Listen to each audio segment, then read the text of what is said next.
Can you tell us your name and your current role at the Trust? My name is Daniel McLeod Walker, and I am the Alternative Provision Manager at Reading FC Social Inclusion. And can you tell us about your journey to the Trust?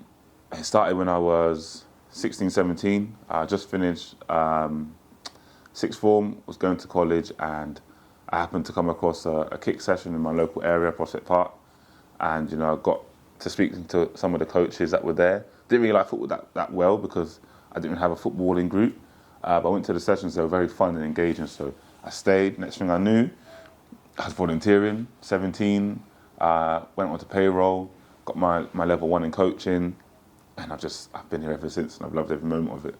Good. And out of all those years at the Trust, can you tell us what your favourite memory is and why? There's a lot. I've had a lot of moments I could go on, but kick tournaments, they're the best.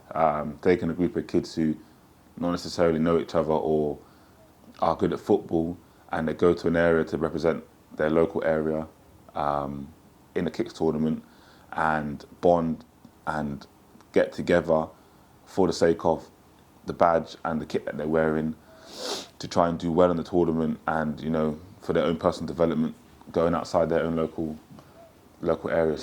But yeah, the kicks tournaments they're the best, man. They're good. And can you tell us kind of what Black History Month means to you?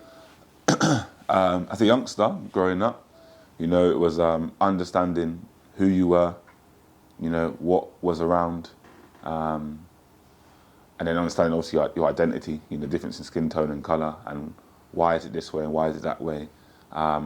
Getting to really know who you are as a person. Then knowing your legends and your iconic figures, Martin Luther King, Rosa Parks, Muhammad Ali, Marcus Garvey. There's loads I could go on and talk about.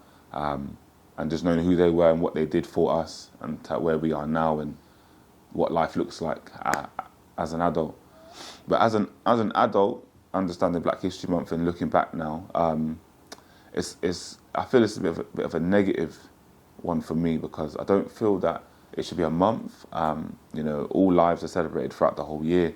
I don't think there should be a specific month where you celebrate Black history. I think that's an everyday thing, really, like any other religion, race. We're here every day of the year, all year round. We should be celebrated, and like everybody else should be celebrated every day. So it is a positive, and it is a negative at times.